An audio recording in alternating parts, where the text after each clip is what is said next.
Um,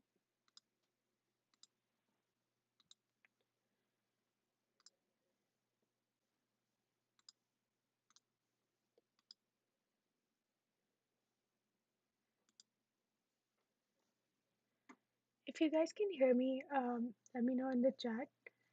Uh, that would be very helpful.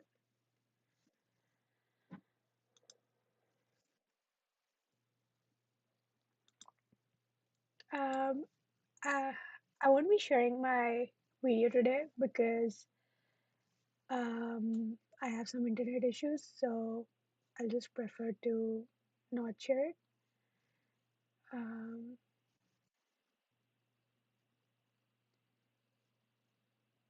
because I don't want you know, anything getting messed up during the live stream. It's better to be able to stream at a better speed than share the video, I guess. Um,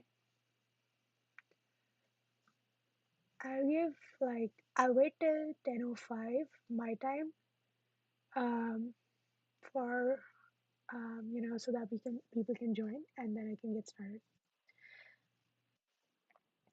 So I can try to play some music, but I don't know if it's you guys can hear it.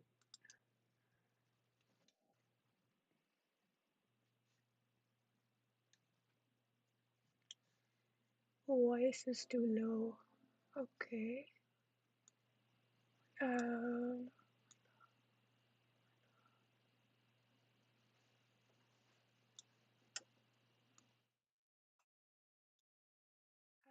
is the voice better now?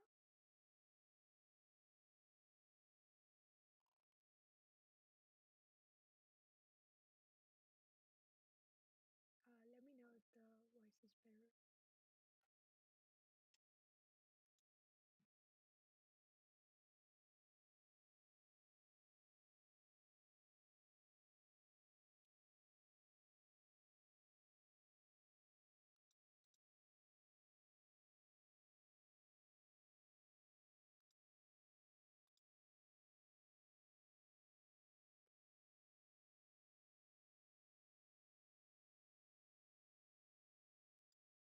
Can you hear the song or um yeah, let me know if you can hear the song, then I can play it. Otherwise, it's of no use.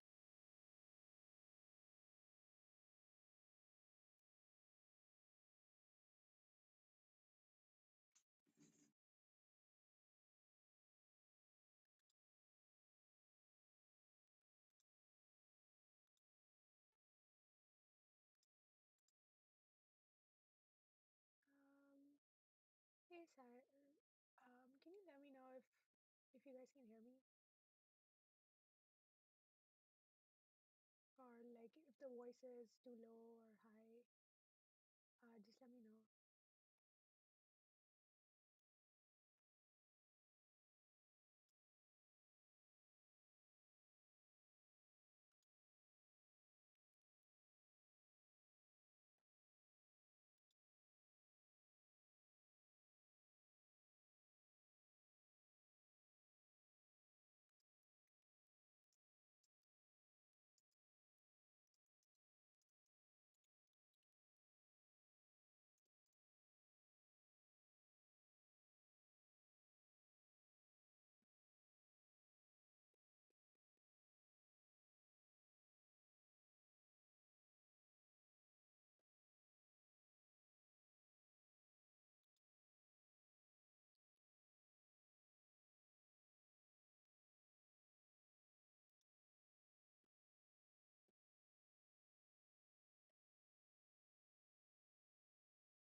Um,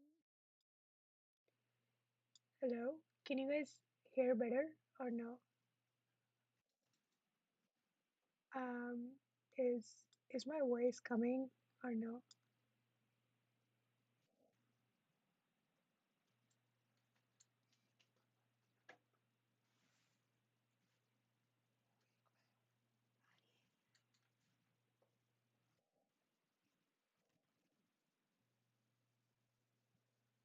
Hello. Okay. Okay. I guess we can get started. Yeah. All right. So today we're gonna make uh, a DApp for ICO. Um, so this is one of our sophomore levels. That is to create an initial coin offering for our NFT tutorial um, that we did last time. That Hardik I think live stream last time and taught us how to make the React app. So this is the next level, which is the ICO. That's the initial coin offering level. And now we're going to launch a token for our CryptoDev's NFT contract. Okay. And we're going to call it the CryptoDev token. There's going to be a max of 1,000 CryptoDev tokens. And yeah, every CryptoDev NFT holder. So there are some requirements that we are specifying here. So these are the requirements. So there should be a maximum of 10,000 CryptoDev tokens. Every CryptoDev NFT holder should get 10 tokens for free, but they would have to pay the gas fees, obviously. But they get 10 tokens for free. That's one of the privileges they get for holding the NFT. And the price of one CryptoDev token at the time of ICO should be around 0.001 Ether. And of course, there should be a website which users can visit for being able to mint the tokens. One of the prerequisites for this level is that you should have completed the NFT collection tutorial. This was live stream, I guess, last week, and Hardik completed it, the React part of it. So yeah, it's a prerequisite because we are determining the, like every CryptoDev NFT holder is going to get 10 tokens for free. And if you haven't completed this tutorial, you won't have the contract address listed. And yeah, you won't have the contract address, so you won't have any NFT holders. And then this tutorial won't work.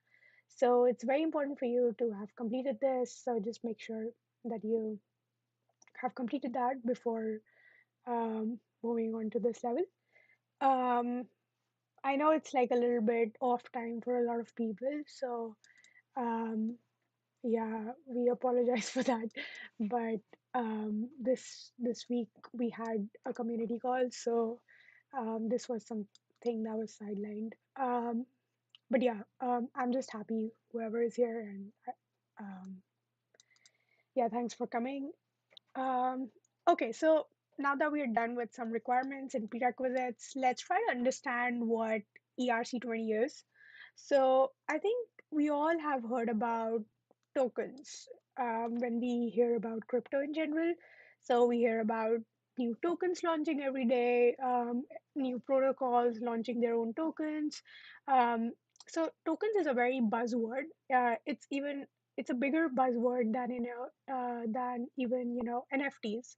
So that tokens was like the first buzzword in, I think, after when ETH was launched. Token became one of the first, I think, kind of buzzwords, and then came NFTs much later. But initially, there were lots of token launches, and we still see token launches, but they have become much more regulated now. Um, so yeah, so how are these tokens formed, right? Like there are so many tokens that initially it became hard for us to make tokens interoperable when they were launched. So people thought that it would be nice for us to have a standard to make these tokens, so that it's not like everyone is just not writing functions which follow their own patterns and stuff, right? We need some kind of interoperability so that blockchain as a whole can function better. And that's why standards get introduced. So we introduced standard for this is kind of a standard for creating a token on Ethereum, and it's called an ERC20 standard. And yeah, so these standards really help us to build, like tokens which are interoperable with our wallets, and everything. So yeah, so they have, as you can see, um, it you can read more about this. I guess I can attach a link, but we have talked about it in our freshman track. So yeah, but you can really see what all function it has and everything to get an idea of what it does. But essentially, we did cover a little bit about it's a technical standard for writing tokens on Ethereum. All right. Um, if you have any questions, please let me know. But this was a gist. If you don't want to go too much depth of what exactly happens in ERC20, just remember that it's a standard for writing tokens, and that's what we're going to follow in this tutorial as well. All right. So let's, I guess, get started with building our smart contract. So we'll be using Hardhat, very similar to how we use this in other tutorials. This is the most common one, and that's what we're going to use. All right, so open up your terminal, your command line, whatever, and you can code along with me. I don't have a very high typing speed, so it should be pretty easy for you guys to follow along with my speed, um, hopefully. So yeah, so cd into anything on your computer and create a directory. I'm gonna name this ICO, and yeah, you can name it anything you want, but I'm just gonna, name it ICO. Um, and yeah, so inside this ICO, we're gonna create, very similar to how we do it in the rest of our tutorials, create a Hardhat tutorial folder and install dependencies. You can get these from our GitHub. Um, yep. So then you cd into this, then npm init. Yes. These commands are from the official documentation of Hardhat. So yeah, they just ask you to do this, and that's what we're doing. They have a very easy setup. Um, no rocket science here. Everything is pretty simple. Installing some dependencies. But just I think talking about it again, for Windows users, please use command line and not PowerShell. Hardhat has some issues with PowerShell, and that's why we don't recommend it for Windows. You should use command line.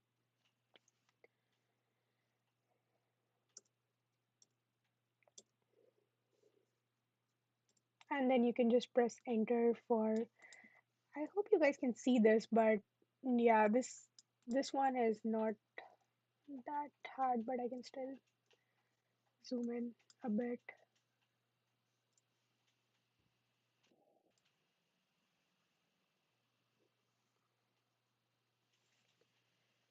Um,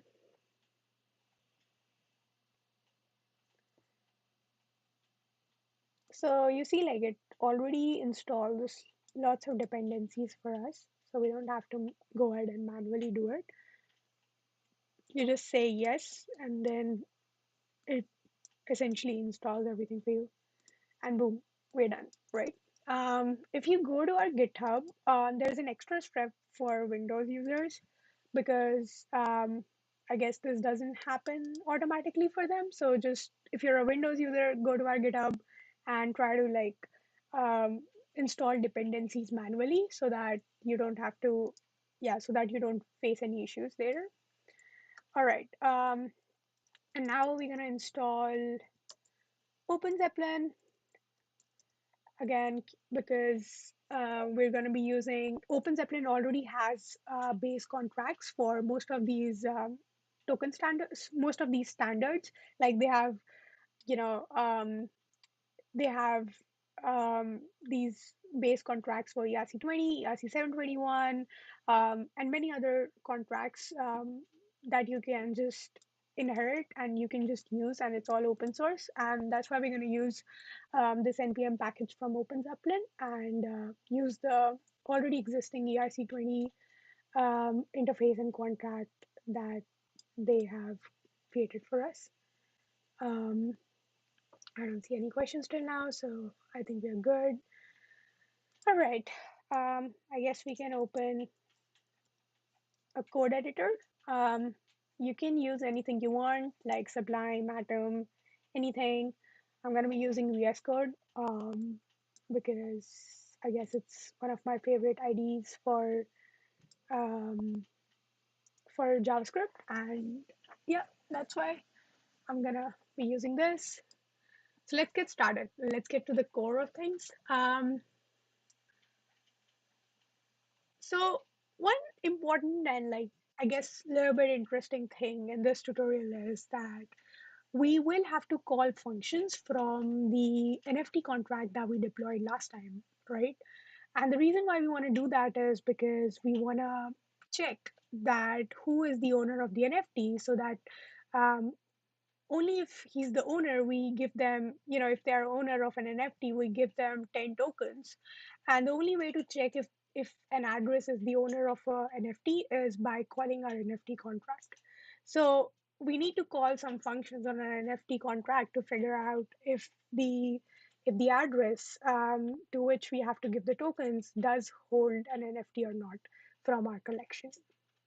um, so because we have to do that, and because we have to call functions from our NFT collection, we would have to create an interface, and we have to define some functions within the interface that we would like to call. So let's get started by naming this, I guess, crypto interface crypto devs dot solve. Because our NFT collection is named CryptoDevs, so I just said CryptoDevs, right? And then Pragma, Solidity, this is like the common steps in most of our tutorials. Like if you reach till the ICO level, you should understand what's going on here. Um, this is just a version, and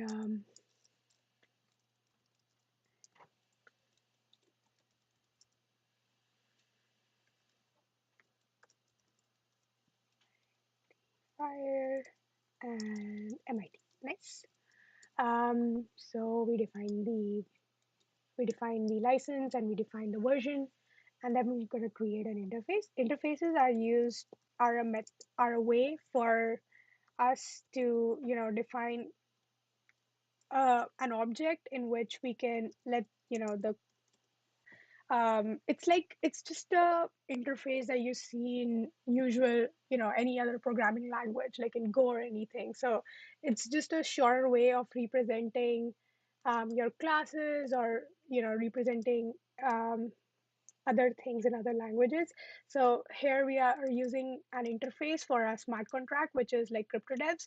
And in the interface, because we only want to call two functions, we include only those two functions. Um, because that's what we want to do. We only want to call um, two functions. And the reason why we use these interfaces and not just put the entire CryptoDevs contract here is because we want to save gas. Um, when you deploy your ICO contract, you would have to also deploy this contract. And if you deploy the entire CryptoDevs contract, that's going to cost you more gas. And that's why we use interfaces, so that we only deploy the function definitions for the functions that we are actually going to use. Um, yeah. Um, so that's why we need interfaces. They're a good way of just using what we need and nothing extra. So I'm going to explain why I am using this function. But let's just write some code first. So uint 256 index Um, then this function, I guess, is external. Um,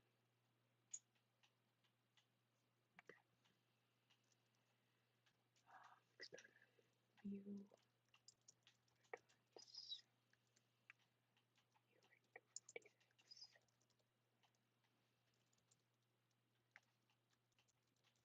Okay. So this is the first function that we would need, and the second one is balance of. I'll explain what these functions do, but let's just first finish. Actually, let me just zoom in and zoom in so that you guys can see better. I know um, some people have issues. Um, so yeah, I zoomed in, and external view returns um, UN 256, 256, and then balance. All right, nice. So what are these functions? Let's look. Let's open. You know, open Zeppelin's contracts and see um, what they're used for. So open Zeppelin contracts. So go to their GitHub here, and then I guess in token ERC20, or not ERC20, ERC721 extensions and enumerable. I remember like in the NFT tutorial, I was talking about that we're using this extension of ERC721, and I told you like I'm gonna explain it to you what this does in the ICO contract and why we're using this extension. So the reason why we're using this extension is because we needed this function, which is token of owner by index. And I guess the other method that we needed was so oh, okay. I think that was yeah. Let's first talk about token of owner by index. So what is this function doing? This is the exact same function that I wrote here, um, except that obviously I removed virtual and over. I had to like make it external because I'm gonna talk because I'm gonna call it, so I cannot have the virtual keyword here. Um, So yeah, so what it does is like it takes in the index and it checks that the total balance of the owner. So, balance of basically checks the number of tokens of uh, of an NFT that a given address has. So essentially, how many NFTs does this given address have? And the index has to be less than the total number, because that's how arrays work. Otherwise the index is going to be out of bounds, and that's not something we want. So what it's going to do is it maintains this mapping, which is the mapping from token ID to index of the owner tokens list. So what it does is like it takes the address of the owner, it takes the index, and um, yeah, it returns the token ID at that index for that owner. So yeah, so actually, sorry, this one. Sorry, so first we have this own tokens, which is this mapping, which takes in an address and then returns this mapping. And this mapping is essentially from the index to the number of token IDs. So yeah, so first you pass in the address of the owner, then you pass the index, and then it returns you the token ID at that given index. Sorry, I was looking at the wrong mapping. They have very similar names, so I got confused. But yeah, so that's what this does. So it returns you the ID, the token ID at a given index, and that's what you know, we're gonna use, because we have to check if the owner, if the address has any token, and yeah, and essentially like we also have to check that, first we have to check the balance of the owner, and then we have to check that if the user has already minted tokens for a given token ID, right? So if he has already minted tokens for one given NFT, we can't mint him another set of 10 tokens. So that's why we need to make sure, and this function is going to be used for that. It's going to, return as the token ID, and then we're going to see that if that token ID has already been used for minting tokens. So we don't want to allow a minting of the tokens again. So yeah, that's why we need this. And balance of is something that I guess ERC 721 has here. Yeah. So yeah, it just returns the number of tokens that the given address has. Yeah, so like you can see the mapping, so you pass the address and then it returns you the token count. So yeah, so that's the two functions that we are inheriting, and that's why we used ERC721 enumerable, because we wanted this function essentially. Um, and we'll see the use of this when we actually start writing the token contract, and things will become more clear, and yeah, they'll just become more clear. So, all right, let's go ahead and create this, the contract for our token. So let's call it cryptodev token. Let's call it cryptodev token.sol. And yeah, so let's copy this, and we're going to import um, some Open Zeppelin contracts. So as we said, we're going to be using the RC721, ERC20 contract from Open Zeppelin. So essentially this one. This is the token standard for creating a token in Ethereum, and that's what we're going to use. And Open Zeppelin already provides us all the base functions that exist in an ERC20. So that's what we're going to import here and then call the functions that we need. So contracts, token, this is essentially the path that Open Zeppelin follows. So Open Zeppelin contracts token ERC20 and then ERC20.sol. So ERC20 and then ERC20.sol. Then again, we'll import ownable. So I think we talked about it in our last tutorial. But what ownable is used for is to have access. So it's like it keeps track of the owner of the contract, and essentially, lets us know who the owner is, change the ownership, transfer ownership, revoke ownership of a smart contract. This is again, as we all know, something you can find if you go to access and then ownable.sol. This was also talked about in the NFT tutorial. And the last one we're going to import is the contract that we created just now, so that we can call some of the functions from our um, NFT contract. Okay. All right. NFT solved. Nice. So we've imported everything, and then can you guys actually get so contract crypto dev token. This is the name of our smart contract. Um, and then because we're going to be using ERC20 and ownable, uh, this is what we named. And then you go to the constructor, you take the address of the crypto dev um, crypto. So this address is essentially the address of the NFT contract that we deployed. And we need this address because, again, we want to call functions on the contract so that we can check if a given address has any NFTs. And then we also want to use ERC20. So we have to, um,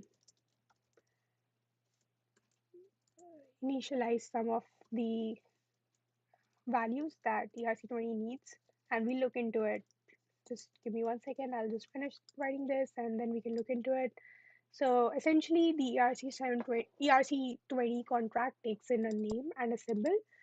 So the name we gave it is CryptoDev token, and the symbol we gave it is CD token. So that's what it's gonna come like when you like import it in your MetaMask. So the symbol is what is used to, that you can see on MetaMask when you import it. All right, let's create an interface. Um, let's create a type. Let's create a variable which can, keep track of our CryptoDev NFT interface. So um, we can say CryptoDevs NFT is equal to I think we talked about it in the last tutorial as well, but you need to first declare a variable which is of the type iCryptoDevs that we formed, and then to signify which CryptoDevs contract that you want to keep track of, you need the address. So you take the interface and then you wrap the address around, then you pass the address of the NFT contract, and then it knows which NFT contract that it needs to track, right? Because there can be multiple same kind of addresses, same kind of contracts deployed, but you gotta let them know that which contract that you really want to track, and that's what this address is used for. Um, it's gonna let you know which NFT contract you actually want to track. So awesome. I think we're um, done with our constructor. Um, Now we can actually write some functions. So let's first write mint, right? So actually before mint, we can actually write the claim function. This is going to be the fun one. All right.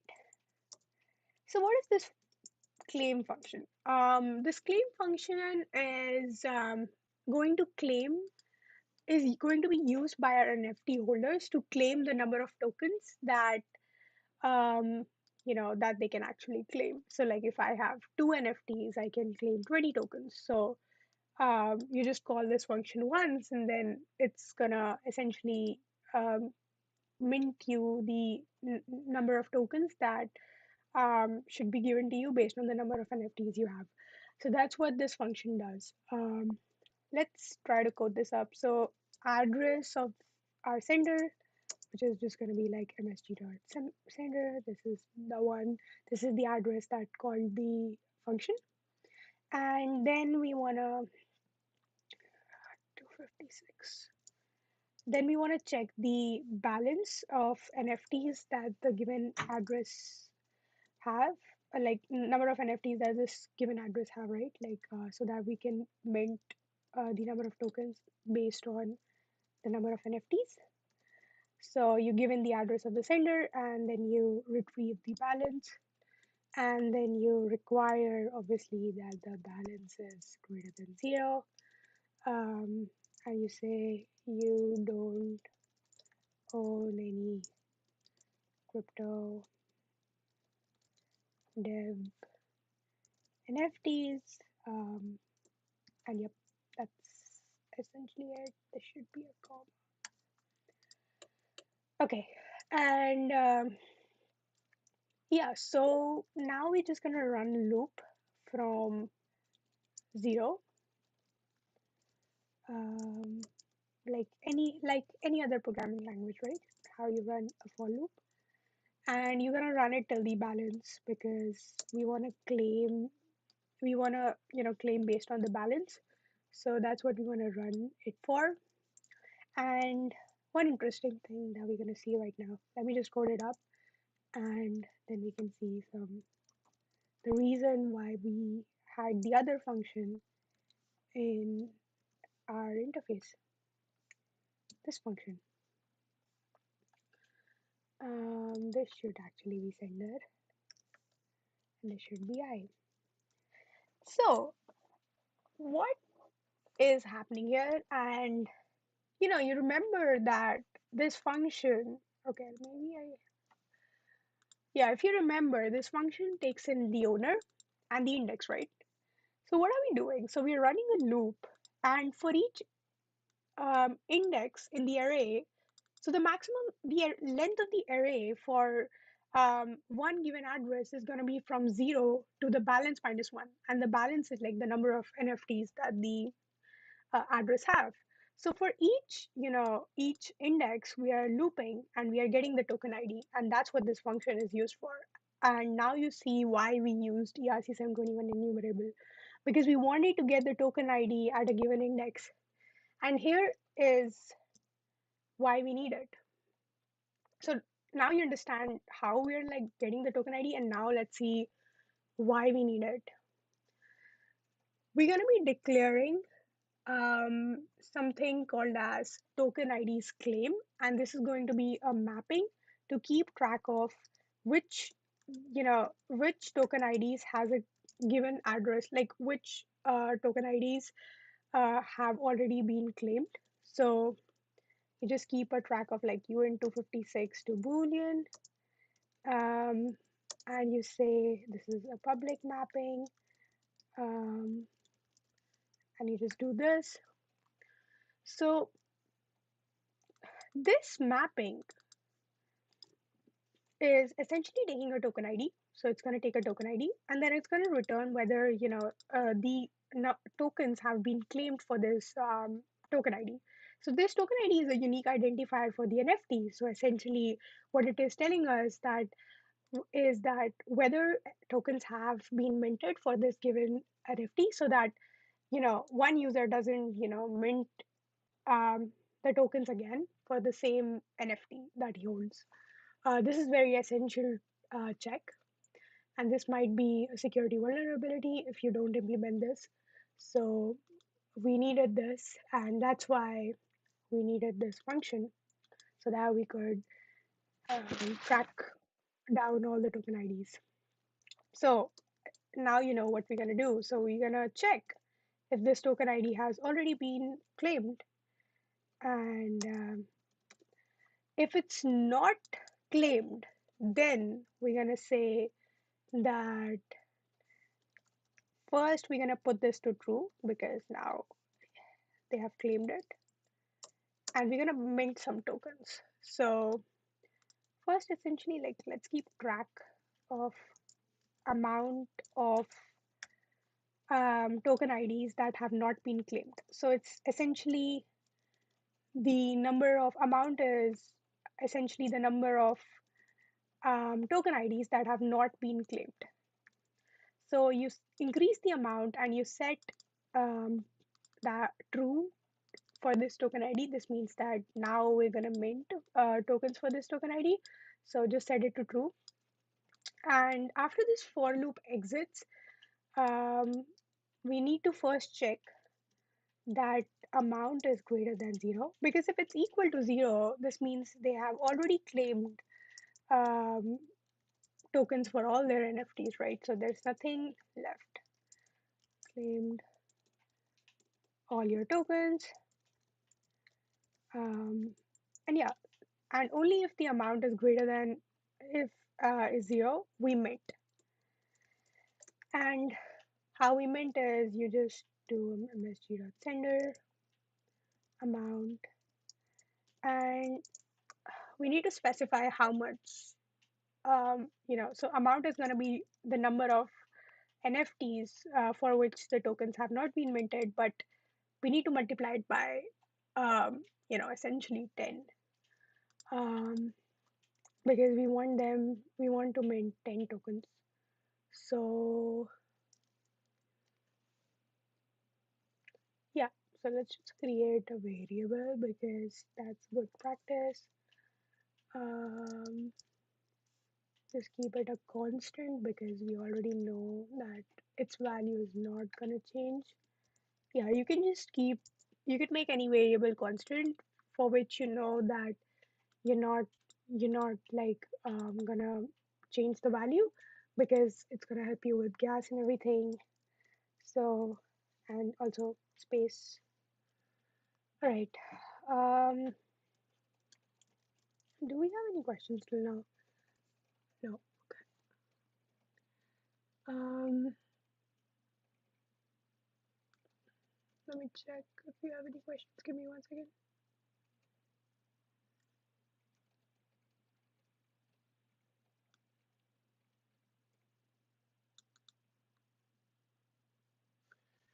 All right. Let's continue. So, yeah. Um, so we have 10, but why are we multiplying this? I guess if you've read the big number tutorial, you'll understand it a little bit, but I can explain it as well so that it's much more clearer. So we all know that ERC20 tokens are represented in the form of big numbers, and they start from the smallest denomination of 10 to the power minus 18. And holding a balance of 1 is equal to holding, if you just say 1 here, what does that mean? It essentially means that you hold 10 to the power minus 18 tokens and not actually 1, because they expect you to send it in the form of a big number and not, and they expect this to be a big number, but this is not. But this is an error from the developer side, and you actually wanted to say 1 token and not 10 to the power minus 18, but you like by mistake said 10 to the power minus 18 because that was a bug. um, and big numbers start from 10 to the power minus 18. So um, yeah, so that's a wrong representation. So if you actually want to send 1, you have to multiply this with 10 to the power 18. So when you multiply 1 with 10 to the power 18, this becomes a big number. And when this becomes a big number and you send it, this is actually the correct representation of 1 in the form of big numbers. We explained this like much more clear sense in the big number tutorial, but just understand that if you just send 1, um, this is actually equal to 10 to the power minus 18 tokens. And if you actually want to send 1, like 1 token itself, you have to convert this to a big number, because um, mint function takes big number as an argument. And because we want 10 tokens per NFT, we have to essentially say 10 multiplied by 10 to the power 18, because because we need to convert this 10 into a big number as well, right? So that's what we're doing. Um, we are we are checking for essentially checking for that we're converting this 10 into a big number. Um, yeah, and then you can just multiply this here and what this. I hope that you understand this clearly, right? So um, yeah, essentially we're converting 10 to a big number. I guess I can explain it a little bit better that 1 is 10 to the power um, 10 to the power minus 18. So minus 18. So if you multiply this with what, like, so 1 essentially means 10 to the power minus 18. But if you want to like actually mint 1 token, you need to multiply this 10 to the power, sorry, 10 to the power minus 18 with 10 to the power 18, because that's how you convert it to a big number. And that's essentially going to become 10 to the power 0, which is 1. Minus 18 plus 18, that's 0. So 10 to the power is 0 is 1. And this is equal to 1 token. This is equal to 1 in, like, um, 1, like, as in the start of the big number range. And this is actually the 1 token that we want. Um, because we multiplied by 10 to the power 18 and we converted it into a big number. It's like how you do conversion from, how you do conversion for, like, I guess, dollars, and um, then you split dollars into cents and stuff like that. So it's very similar. So um, yeah, it's the same philosophy, but yeah, the conversion here is 10 to the power 18, essentially. Okay, let me delete this and let's continue with the tutorial. So tokens, yeah, sorry, my bad. There should be tokens. And what this mint function does. So this mint function comes from the ERC20 contract that we inherited. So we inherited it here. And yeah, so what this mint function takes in, it takes in an account, which is the address, and it takes the amount that we want to mint. So amount of tokens that we want to mint. So first, what it does is, like, it checks that the address is not a null address because we don't want to mint to a null address, and then it calls this function. So um, you can override. This is a virtual function, so you can, override it and, change it to the way you want it to be. Um, but yeah, we're not going to do anything here. We're not going to do anything here. It's very similar to before token transfer. So what it does is, like, it increase the total supply of the tokens because that's the amount of tokens that have been produced till now, that have been minted till now. Then this is the balances, which you remember is the, for this given account, what is the balance of tokens held by this account. So you increase the balance, and then you emit event saying that a token has been minted from null address, because that's how, the first set of tokens are minted. You mint it from a null address to an account, and this much amount of tokens have been minted. Um, so yeah, so we send the sender, which is the person, or the user called the claim with this given address, and then we ask them that we want to mint the amount is the number of NF token IDs of the NFTs for which the tokens have not been claimed, multiplied by 10, right? And that's how our claim function is going to work, and it's quite interesting, right?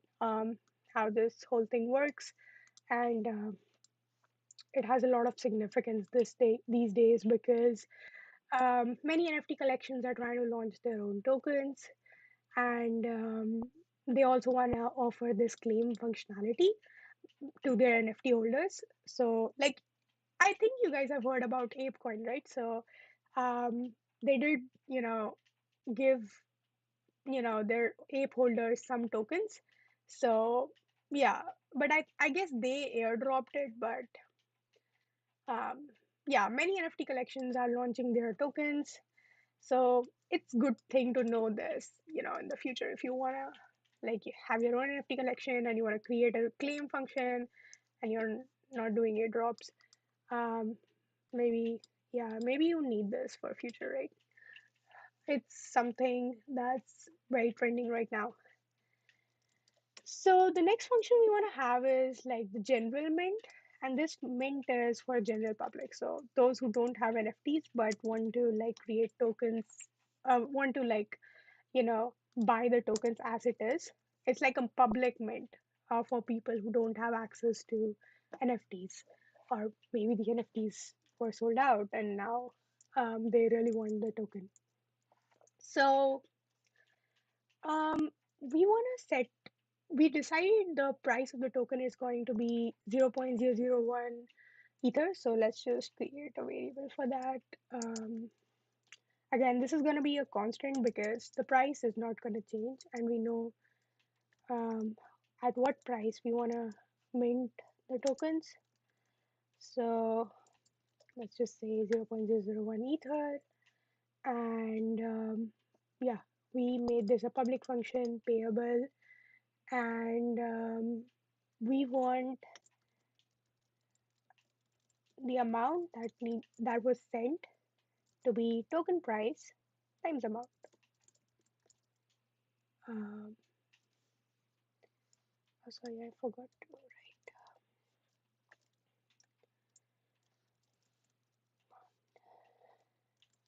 Yeah, so amount is the number of tokens that the user wants to mint, and to check the amount of money, amount of ether that the user should have sent with this call, you have to do token price, which is 0.001, into the number of NFTs he wants to mint, right?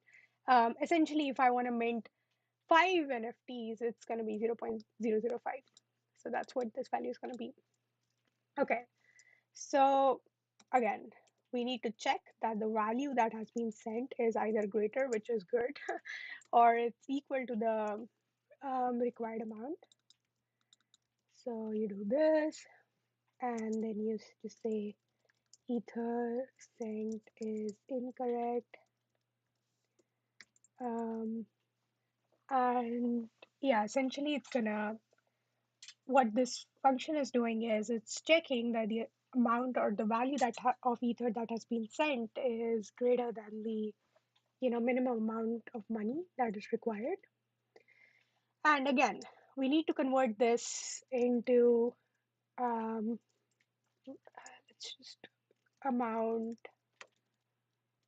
with decimals. Again, we need to convert the amount to big number, as I explained earlier on, because the mint function takes in a big number. So we need to convert this to a big number. And there's an interesting require statement that we can add here, which wasn't there in the supply function, in the claim function. And that is that we're going to check that if total supply plus amount with decimals, it has to be less than our max total supply. So if you remember, one of our requirements was that the max total supply should only be 10,000 tokens, right? So there should not exist more than 10,000 tokens in the world. So if total supply keeps track of the number of tokens that have been minted till now, if I add the amount of tokens that the user wants to mint, and if that becomes greater, this means I've exceeded my total supply, total maximum allowed supply, and that should not happen. So I'm going to throw an error. So I'm going to say exceeds the max total. Just going to close this. Max total supply available, um, so that we don't exceed the max. Oh, and yeah, obviously we need to create the max total supply. And again, this is going to be a constant because we already know the max value, a max total supply value, which is 10,000. Um, Again, constant, and max total supply is equal to 10,000, and then you convert it into a big number. Um, the reason I converted this into a big number is because, yeah, because we're comparing it, because total supply returns a big number, and this is also a big number. So obviously you need to compare it with a big number, right? Yep. So that's what we did. And then the final step, which is the easiest step, is just to mint, which is very simple. So your amount is going to be this, and yep. Um, that's what we do. We also need to add two functions to receive. These functions are used to receive ether, and I think we talked about it in many tutorials now. But yeah, you essentially, oh sorry, I wrote the spelling wrong. Receive. Okay. Yeah, you use these functions are called whenever, ETH is sent to the contract. Um, yeah, this function is called when there is when the message.data is empty, and this function is called when It's not empty essentially, and you need to have these functions because otherwise your contract won't be able to accept ETH. Um, okay, I think we're good. I'm gonna try compiling this. So here's my terminal. Um, compiled.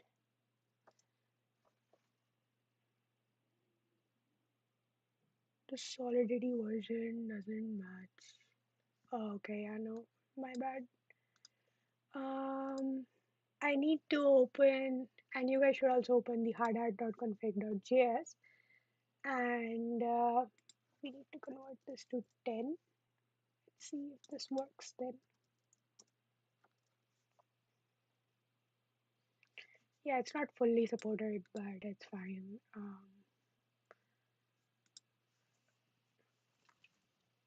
I I think they'll bring the support very soon, so we don't have anything. We don't have to worry about it. Downloading compiler.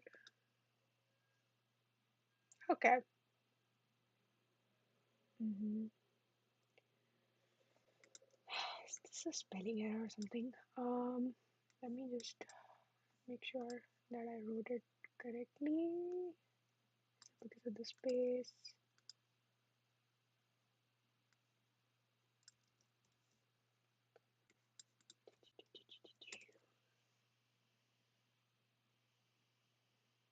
Oh, okay. Yeah, I think it was just a spelling error.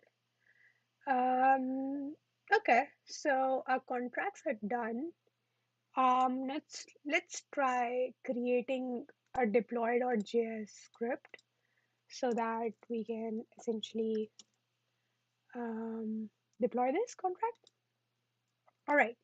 So this is gonna be very similar to how we did it last time. So it's gonna be ethers, um, require Hardhat. Um,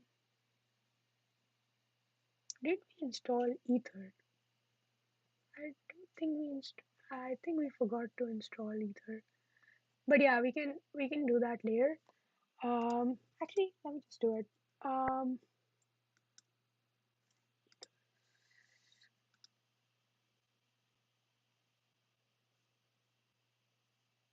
okay. Um,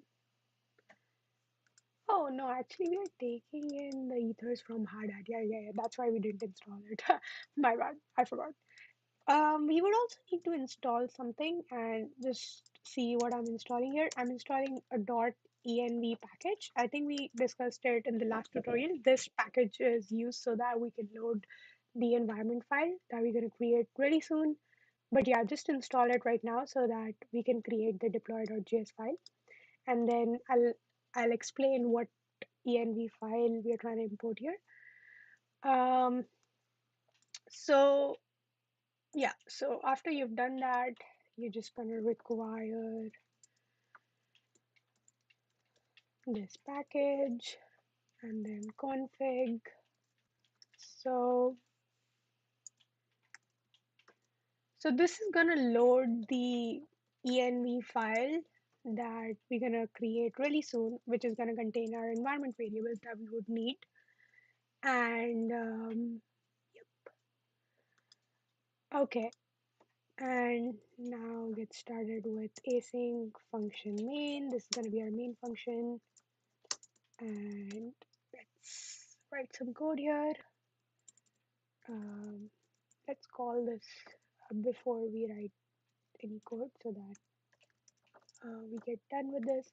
So you first call the main function, and after calling it, if it worked properly, you just exit with a zero code, which is like successful. And if it catches an error, you retrieve the error in the cat using catch, and you console it because we want to know what the error was, and you let the operating system know that my run was unsuccessful. Okay, let's write the code inside the main function. Okay, so um, we gonna do crypto devs token contract. This is the contract that we created right now. So ethers dot get contract factory, get contract factory. This is essentially gonna, you know, if you look at this function, it takes the name of the contract, and this one, the second variable is optional, so we don't need to specify this. So it just takes the name and then returns you an instance of the contract factory, which has lots of functions to interact with the contract essentially.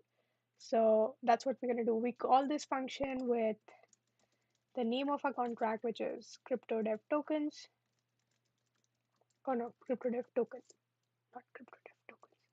Crypto devs tokens and crypto dev token.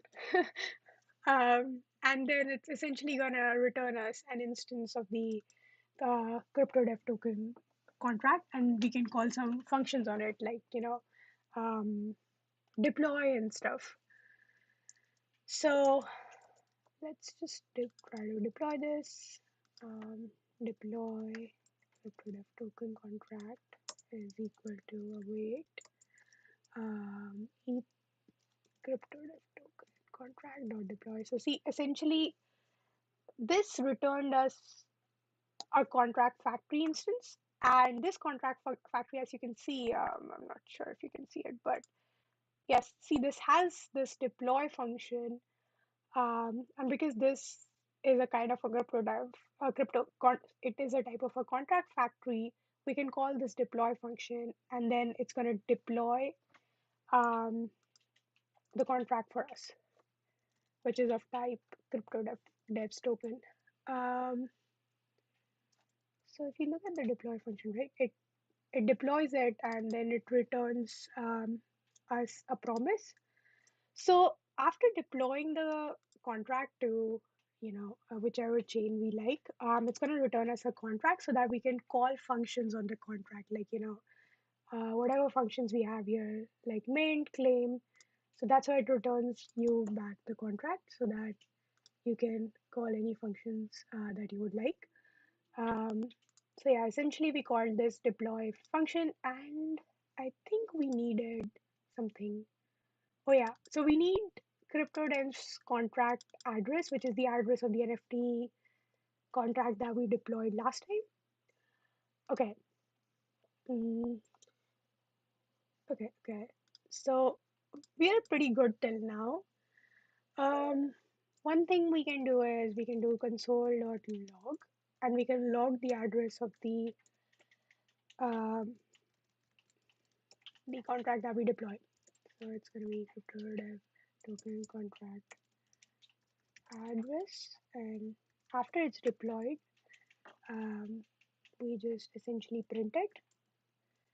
So this is going to be deploy dot address. See, it's the contract has something called as address, so you can essentially call it. So this is all done for you um, from the wrapper of ethers that Hardhat offers. But one thing that's missing here is the address of the NFT contract, right? We need to provide it in the constructor. So what we're gonna do is, like, let's create a folder here and let's name it. Um, I think we can name it constants. So just name it constants, and then create a file inside it known as index.js. This folder is gonna keep track of all the constants that we have. So constants are essentially the values that are not going to change, right? And the address of the NFT contract is not going to change. So crypto devs NFT contract address. Um, yeah, so NFT contract address, and need to provide the address here, module.exports. So you'll get this address from the NFT tutorial. So let me look at the NFT tutorial. So you can go to NFT collection, whatever your NFT collection was, and then you can go to my app and then constants, index.js. And if you scroll down, there should be an NFT contract address that you deployed. So you can essentially use this, copy it, and paste it here. Um, yeah, just copy it from your, don't copy it from mine. Okay. Um, yeah, just copy it so that it's yours.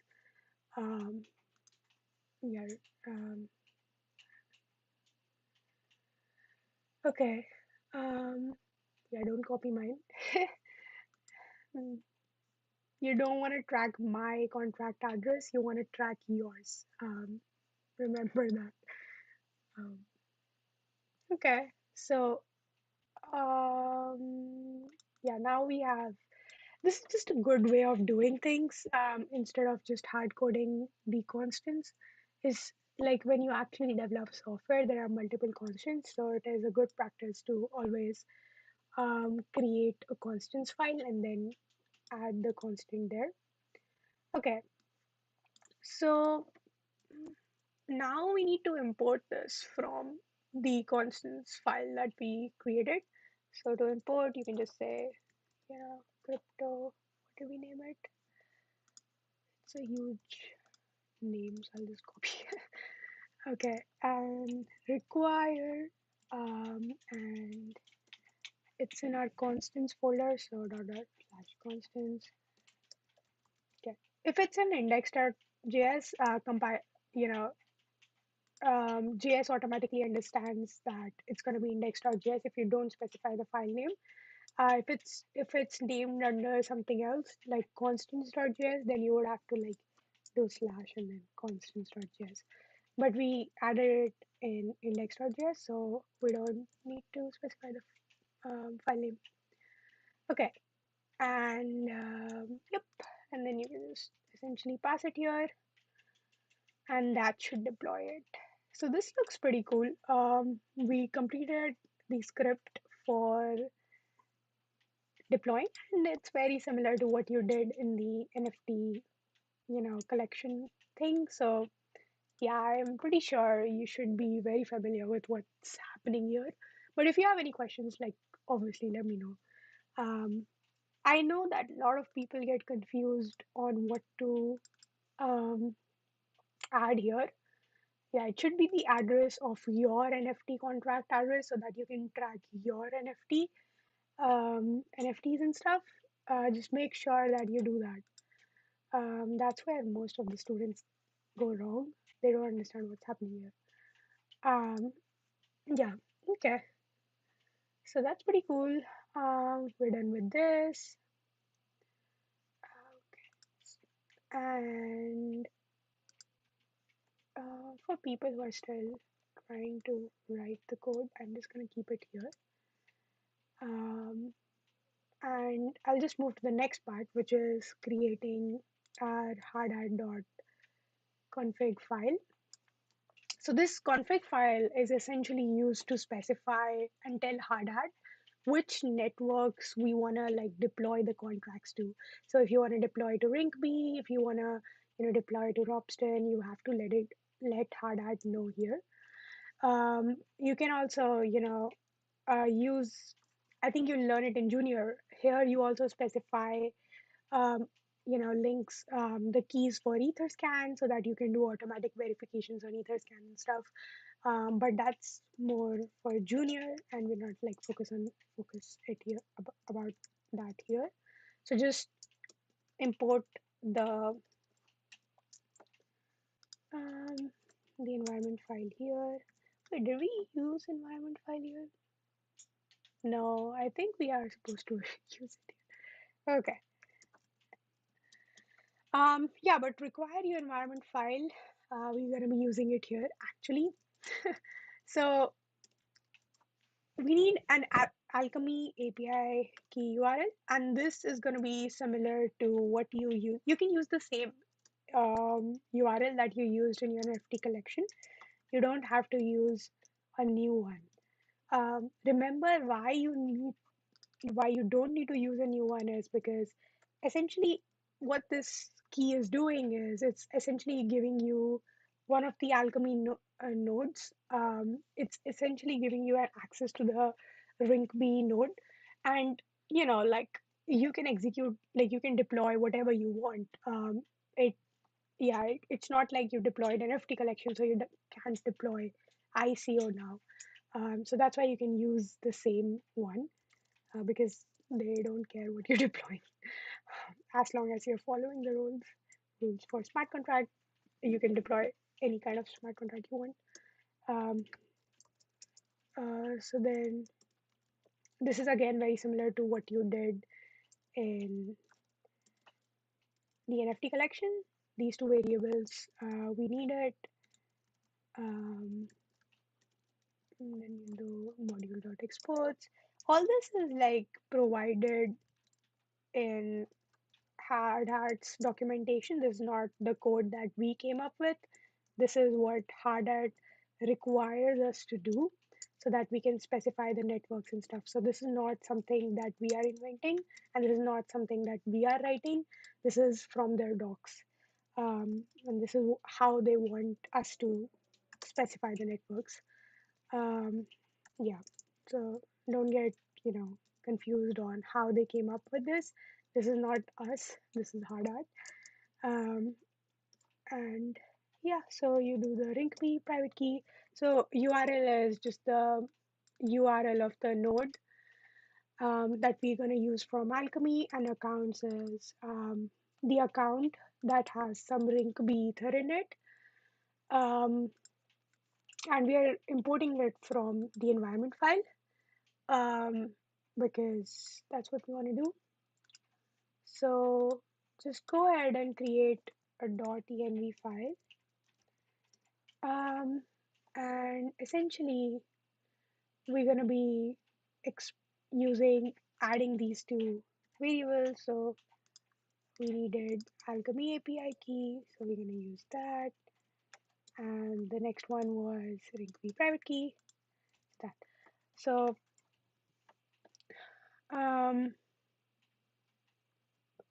yeah, so just use the ones that you had used last time, and make sure that the private key for the account that you're adding actually has ether in it. I'm not gonna screen share this part because um, yeah, it's not safe. I know like one student already lost some of their funds because they accidentally pushed um, their private key to GitHub. So don't do that, okay? If you check out dot gitignore, you'll see that it has. Actually, let me bring it back. So if you look at dot gitignore, right, we ignore the environment file so that you don't push it to GitHub.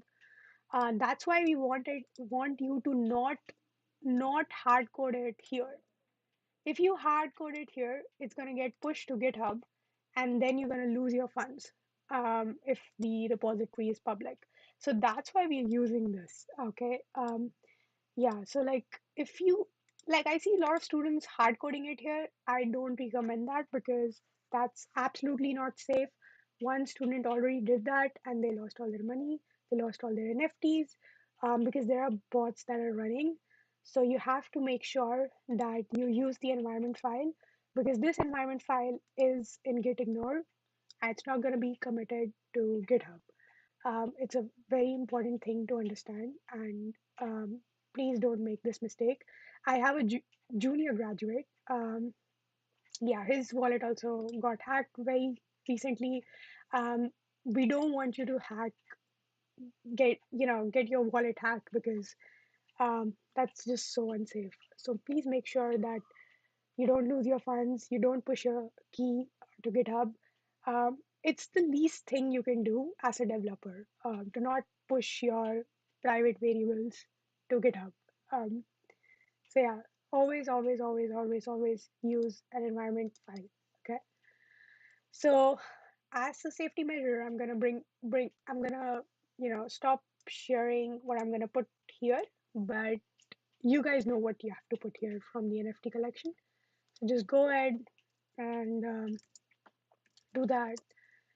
Meanwhile, I'm also gonna do that. Um, okay.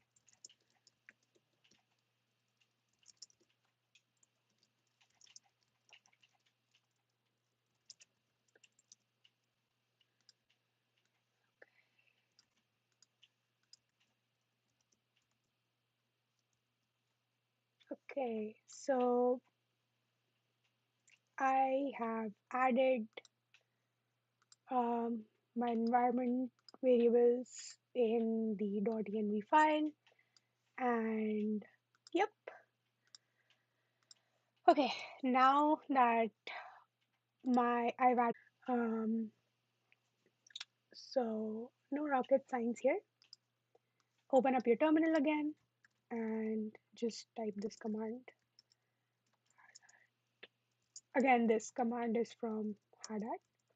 So this is used to run the scripts under the scripts folder. So if you want to run any scripts, you just say npx hardhat run scripts, and you see I ran a graduation.js recently for distributing the graduation NFTs. But yeah, all right. So you say scripts deploy.js. I hope you can see this. Yeah. So your scripts deploy.js because that's the script we want to run, and the network should be a ring B because that's the network we specified here. And press enter. Okay, cryptodef token not found. Okay, I think I named my contract. Oh yeah, I named it crypto dev token. I said devs here. My bad. It should be dev. The name should match, otherwise it throws an error. Um, okay, let's see if it compiles this time.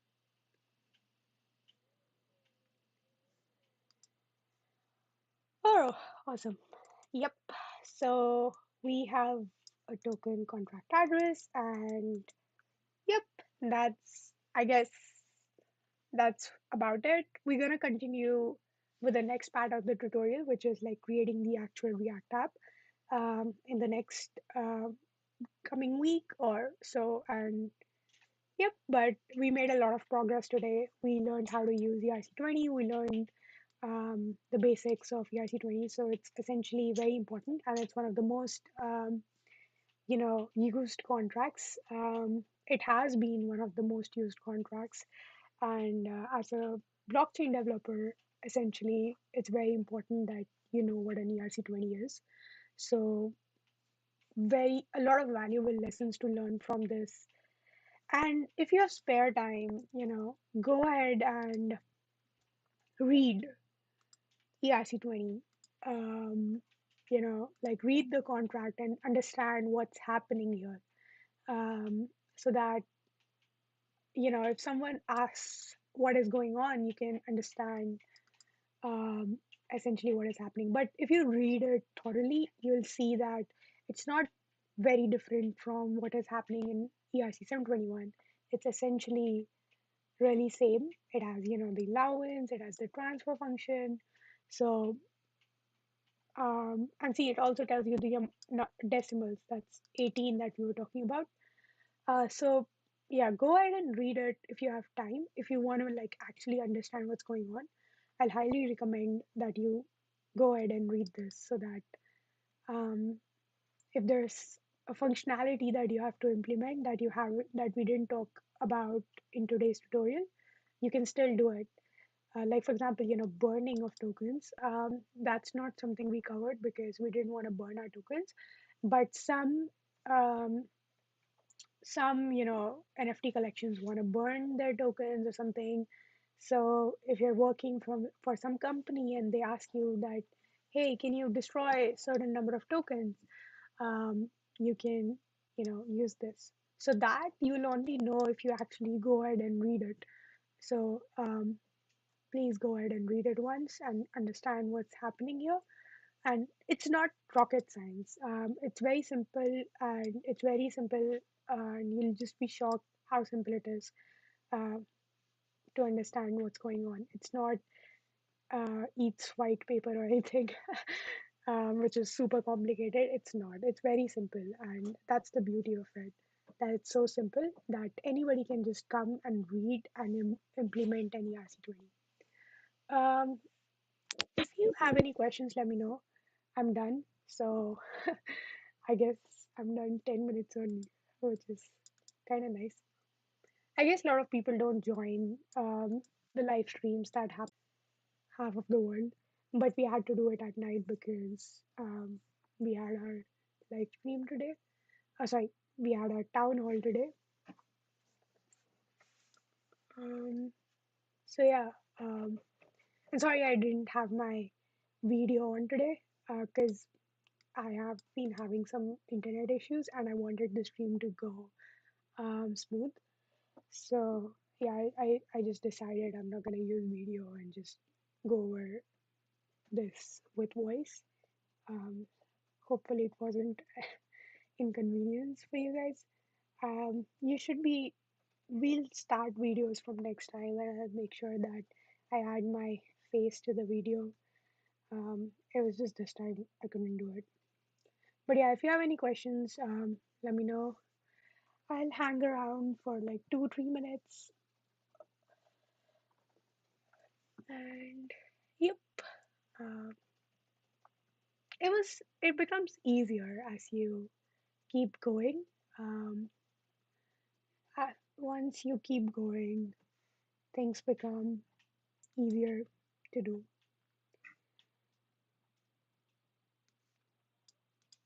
One fun fact, I think, while you guys are here and I don't see any questions, so um, you see this approve function, right? So does burning token take place only to like balance the token flow or some other reasons involved? Um, I mean, it like it depends on the NFT collection. Maybe there's a game and they play the game and there's some mechanics in the game that um, like you have some tokens and if you win you they mint you some tokens, but if you lose they burn some of your tokens. So it's like essentially like you have to, if you get into the game you have to pay 10 tokens, but if you lose you essentially get 10 more and it becomes 20, or otherwise you lose all the tokens, so it just becomes your balance is zero. um, yeah, so I guess it depends on the use case. It's not just about the flow, it's also you can use it for anything you want. Um, yeah, it mostly depends on the functionality that you're trying to implement. It has many use cases um, that we can think of. Um, but yeah, I was the thing I was talking about, the approve function. So we hear about lots of hacks happening. So this is related to this function here, approve. So as you if you go to Uniswap or if you go to OpenSea and everything, what they do is like they essentially like ask for infinite allowance. Infinite allowance is nothing but like you know um, a very big number, um, and just specifying a very big number gives you like kind of fake infinite, and that is very dangerous, right? Because if you give someone infinite allowance, they can take away your funds, and that's something that most of the people who are not developers don't know, that giving infinite allowance is not a good thing, because they can take away your funds if they have allowance, and that's something that is a very debatable topic right now. So that's why many dexes or new dApps that are coming in, they make sure that they ask for only the amount of allowance um, that is required, or they'll let you know, like they'll let you know that, hey, you have two choices. Either you give us the allowance for only this number of tokens, or like, this number of NFTs, or you give us the allowance for like everything. That's your choice as a user. And yeah, so they give you an option to choose, and I think that's better than just asking for infinite allowance in the first go for a use.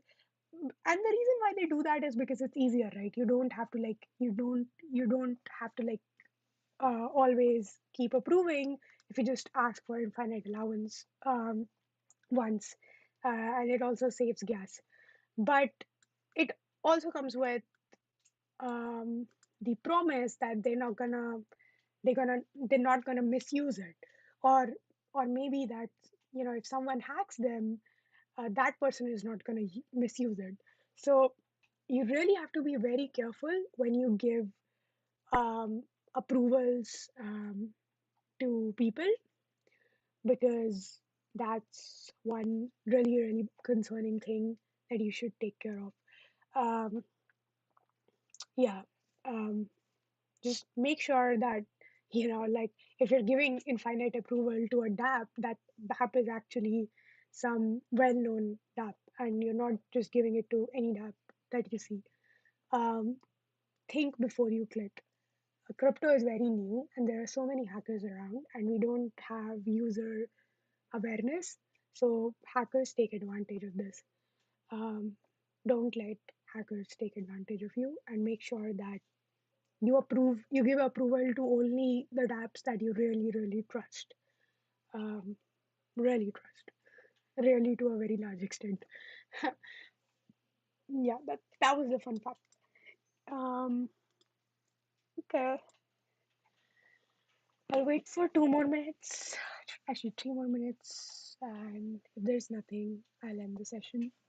Uh, Thank you everyone for joining. I know it's really early or really late for you guys, and this is not a very good time for us to do a live stream. I'm really sorry. I don't think it's a good time for me as well because it's 11:30 my time. But yeah, um, we have to do it. Uh, we This was something we had to do this week, this time. But we'll make sure that this doesn't happen often. Um,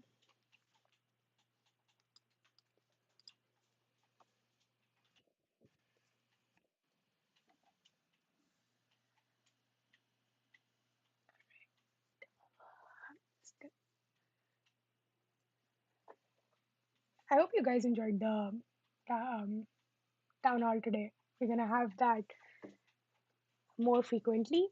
So yeah, it was a lot of fun actually being able to talk to people, because I know, like, even though I talk on live stream, it sometimes it feels like it's one sided. But town halls are really interactive and people actually interact. Um, so thanks a lot, Yash. I see you're saying thanks so many times. Thanks for joining and sticking in. I really appreciate it. Um, yeah. I really appreciate every student at LearnWeb3 DAO. I know you guys are gonna grow up and be, pioneers of Web3, and you'll be like, "Hey kids, I started this. I was a part of this journey early on. I was, how some people say we were the early contributors to the web too. You guys gonna be like, we were the early contributors to Web3, and that's gonna be so much fun." Yes, we're gonna get this on YouTube channel, essentially, Learn Web3 DAO's YouTube. It's gonna get automatically uploaded. And what section is, if you go to our website and if you go to Sophomore, it's ICO. So it's like the initial coin offering. Um, yeah, that's the level. I think it's the next one after NFT collection. You should be able to see it there. Okay, so I think it's 11:30. Thank you for your time. I really appreciate it. And I'll see you next time. Have a great morning, great evening, great night, or great afternoon, and take care of yourselves. Yeah.